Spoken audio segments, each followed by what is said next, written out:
Hey, how's it going guys? Phil here, and this is a review for the Indigo True bamboo cutting board.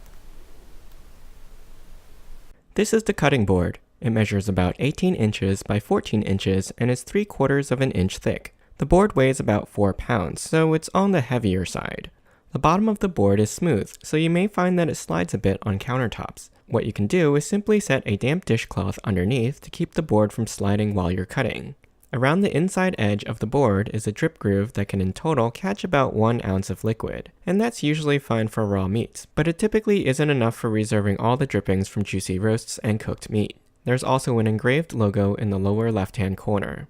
The board is composed of multiple layers of pressed and glued bamboo pieces. You can see here there's a slight seam on the side where the glue didn't fill in, and while it hasn't cracked yet, these weak points are something to be careful of.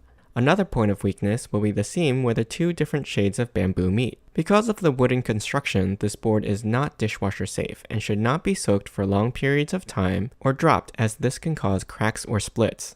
You may also need to oil the board periodically to keep the wood hydrated and protected. I like the large size of the cutting board as it gives me a lot of room to work with. You can also cut on the back side of the board too if you don't need the juice groove or want to use it as a large serving tray. I've been using this board for a few months now, and so far I haven't had any problems with it. I have used mineral oil, however, to keep it hydrated.